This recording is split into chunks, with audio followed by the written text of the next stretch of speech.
Alerta contra a dengue. Governo estadual convoca prefeituras da região para traçar metas de prevenção à doença. Nesse momento deve dar as linhas gerais, do plano municipal e o plano estadual da dengue. Somente no primeiro semestre deste ano, São José dos Campos registrou cerca de 14 mil casos. Em toda a região, 16 pessoas morreram vítimas do Aedes aegypti. Em liberdade, mas no porta-malas, condenado pela morte do pai e da madrasta, Gil Rugai deixa a penitenciária 2 de Tremembé no bagageiro do carro de um dos advogados. STJ concedeu a ele o direito de recorrer da sentença fora da prisão. Traindo o patrão, funcionário que furtava a loja de bicicletas é preso em Taubaté. Plano era vender as peças para abrir a própria bicicletaria. Futebol. Chuva de gols no Martins Pereira. São José leva um chocolate do Nacional. Perde o jogo de goleada e as esperanças de classificação na Copa Paulista. Quarta-feira, 2 de setembro, Band Cidade, segunda edição, está no ar.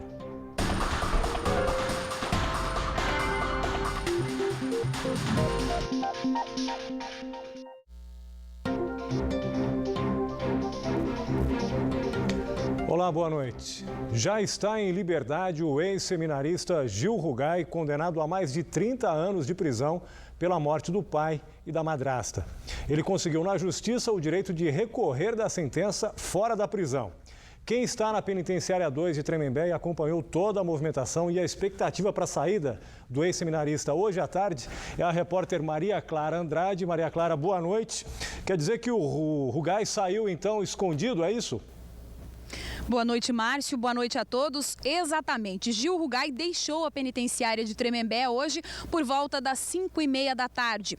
2 advogados vieram de São Paulo em 2 carros diferentes para providenciar a saída do detento. E chegaram a comunicar à portaria, que se identificaram na portaria. Essa informação foi passada à imprensa, mas meia hora depois, quando eles deixaram o presídio, não se viu sinal de Gil Rugai. Logo na sequência, a Secretaria de Administração da penitenciária nos informou que Gil Rugai tinha deixado o presídio e no porta-malas de um desses carros, no caso de um Civic branco de um dos advogados, para despistar a imprensa, para que ele não precisasse nos atender, falar conosco. Lembrando que Gil Rugai estava aqui há 9 meses, desde novembro do ano passado. Ele cometeu o crime em 2004, a condenação foi em 2013, mas a prisão só aconteceu em 2014. Aqui, Márcio, na penitenciária de Tremembé, ele ocupava uma cela de 2,5 metros por 3 metros, com outros 2 detentos. Em um pavilhão, pavilhão 1, que é um pavilhão especial aqui, destinado, Márcio, aos detentos que cometeram crimes com grande repercussão na mídia, como, por exemplo, Nardoni, os irmãos Cravinhos, Abdel Maci Lindenberg e muitos outros. A lista é extensa. No total, o presídio tem hoje 346 presos. Lembrando que Gil Rugai, que permaneceu aqui só 9 meses, tem uma pena total a ser cumprida de 33 anos e 9 meses por este crime que foi registrado em 2004. E agora nós vamos relembrar os principais fatos dessa situação. Gil Rugai havia sido condenado em 2013 por duplo homicídio qualificado. Ele é acusado de ter assassinado o pai, Luiz Carlos Rugai, e a madrasta, Alessandra Troitino. O casal foi morto a tiros em casa, na zona oeste de São Paulo, em 2004. Na época, o crime foi associado ao afastamento do ex-seminarista da empresa da família. Rugai era suspeito de um desfalque de R$100 mil. Ele pegou 33 anos e 9 meses de prisão e começou a cumprir a pena em novembro do ano passado, na penitenciária 2 de Tremembé.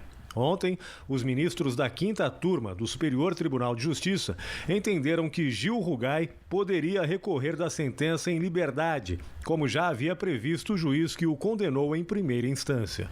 Gil Rugai nega ter cometido os assassinatos. O verão ainda não chegou, mas a preocupação com o mosquito da dengue é constante. Para evitar outra epidemia da doença na região, o governo estadual convocou prefeitos e secretários para discutir amanhã estratégias no combate ao Aedes aegypti. Enquanto isso, agentes percorrem as ruas e vistoriam residência por residência. Em São José dos Campos, em um único mês, foram encontrados 10 mil criadouros. Em Taubaté, 7 casos já foram confirmados. As autoridades alertam sobre a importância da colaboração dos moradores. O inverno continua, mas só no calendário mesmo. E quem gosta desse tempo quente dos últimos dias é o mosquito da dengue. O mosquito, ele precisa, que o tempo esquente um pouco, e mesmo aqueles locais, vamos dizer assim, que tenha o ovo ali, da fêmea, a partir do momento que ele recebe um pouco d'água que seja, a gente diz que o ciclo, até o mosquito adulto, ele leva em torno de 8 a 12 dias para se tornar ali um mosquito e poder sair e picando as pessoas. E os cuidados nessa época do ano desaparecem em muitas casas da região. E olha que tem gente insistindo em deixar a água parada, local ideal para a proliferação de larvas. Pelo jeito, o brasileiro tem mesmo memória curta e não se recorda da epidemia de dengue vivida meses atrás. O descuido dos moradores nesse momento reflete nos casos da doença durante o verão. O ovo colocado pela fêmea do mosquito resiste durante 1 ano. Não depende só de você, você pode cuidar da sua casa, mas se o seu vizinho do fundo, por exemplo, do lado, não cuidar, o mosquito de lá pode vir até você. São José dos Campos teve quase 14 mil casos de dengue e 6 mortes. Foi o 6º município com o maior número de casos no estado de São Paulo. Os agentes não interromperam os trabalhos de vistoria e continuam indo de casa em casa. Em julho, 19 mil imóveis foram vistoriados pela prefeitura. 10 mil criadouros foram encontrados. Metade deles estavam com larvas do mosquito. O nosso foco agora, nesses primeiros meses, é atrás dos chamados criadouros, ou seja, os copinhos plásticos, os pratinhos de planta, os pneus, enfim, qualquer coisa que possa acumular água. E preocupou a gente porque a população descuidou. Nós estamos indo nas casas, estamos encontrando uma grande quantidade de reservatórios, uma grande quantidade de pratinhos, uma grande quantidade de pneus que serão criadouros de dengue. E para não repetir o cenário de epidemia do início de 2015, prefeitos e secretários de saúde dos municípios paulistas foram acionados. Eles foram convocados pela Secretaria Estadual de Saúde para uma reunião nesta quinta-feira para discutir estratégias e ações no combate à dengue. Quando você faz um trabalho conjunto com o governo do estado, o resultado tende a ser não uma coisa individualizada, cada cidade fazendo o seu, mas todos juntos entendendo que a dengue ela não tem fronteiras, ela vai atuar.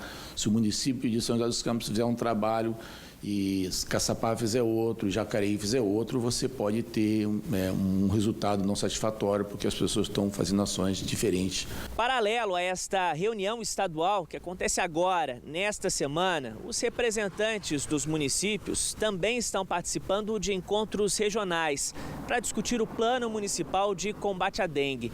Outra medida que busca reduzir o número de casos da doença nas cidades do estado todo, como Taubaté, que de junho para cá já tem 7 casos da doença confirmados.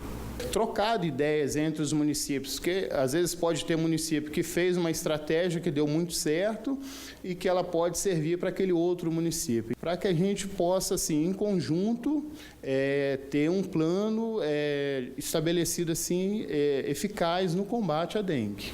Mas todo o esforço só traz resultado quando a população ajuda. Se cada um cuidar do seu espaço, fica bom para todo mundo,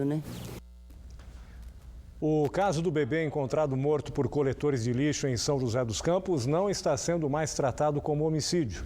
Segundo a Polícia Civil, o laudo do Instituto Médico Legal revelou que a menina, de aproximadamente 8 meses de gestação, já teria nascido sem vida. Com isso, a morte passa a ser tratada como aborto. O corpo do bebê foi abandonado em um terreno no bairro Jardim Santo Inês, região leste da cidade. Ela estava com a placenta e o cordão umbilical.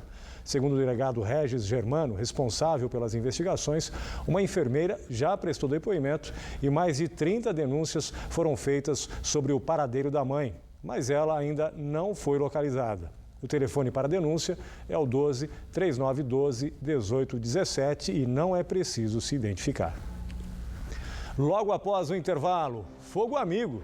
Funcionário furtava há 2 meses a bicicletaria onde trabalhava. E mais, polícia presa os bandidos que explodiam caixas eletrônicos no litoral norte. 7 horas pontualmente, a gente volta já já.